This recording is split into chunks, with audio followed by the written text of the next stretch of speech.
It's Thursday, the 3rd of February 2022. Welcome to the Fast Five by Fear and Greed, where we give you the top 5 business stories you need to know in just 5 minutes. I'm Michael Thompson, and good morning, Sean Aylmer. Morning, Michael. All right, top 5 stories in 5 minutes. Let's get into it. Story number 1, Sean, big one.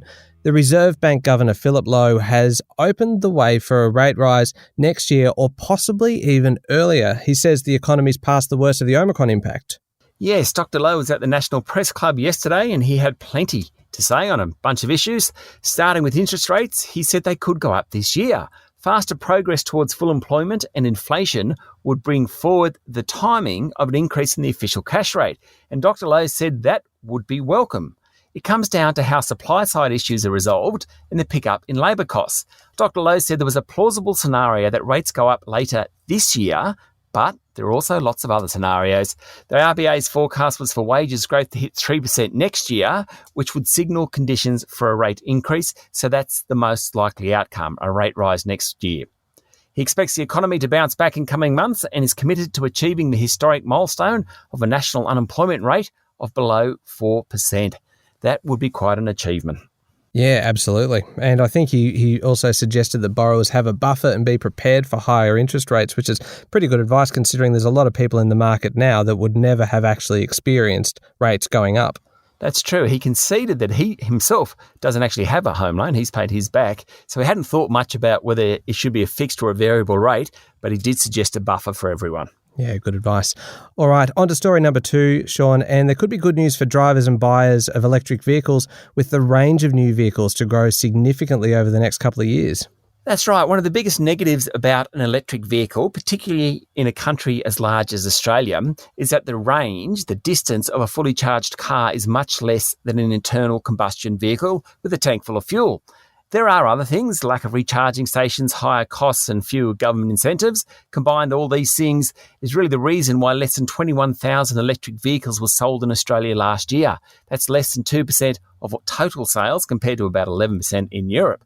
But a new report from Bell Resources, that's a company that makes charging stations, says that within 2 years, new EVs will be able to travel as far as petrol cars before recharging. The report also predicts price parity in Australia by 2030, which of course will boost uptake and the need for charging stations. So if you're a fan of EVs, something to look forward to.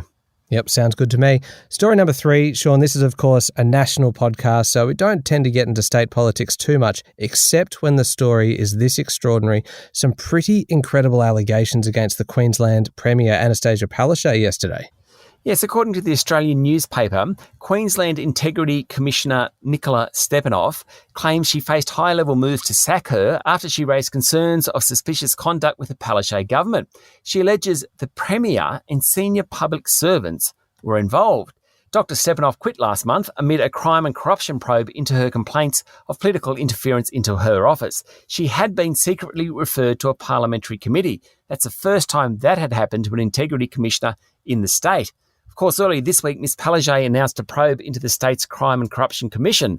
It's just one of those stories, Michael, which is set to get a lot more murky before we work out exactly what's going on. In any case, such an allegation against a premier is very, very serious.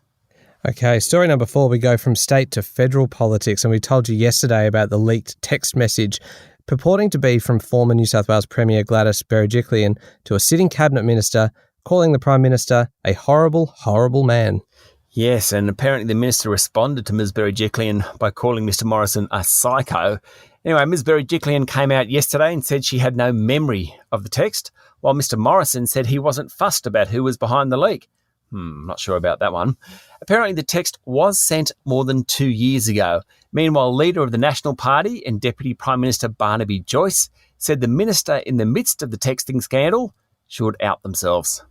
2 years ago. There's clearly no limit on when you can dredge these things up from. So there could be a whole range of things that could come out over the course of the election campaign. Could you imagine if we could see all the texts sent between politicians about the Prime Minister and the Leader of the Opposition over the last 2 years? That'd be scandalous, wouldn't it? Colourful. Indeed.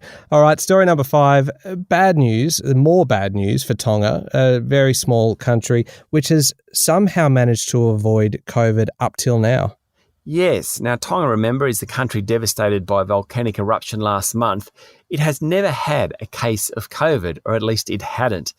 In fact, it's one of the few countries in the world that has managed to do that.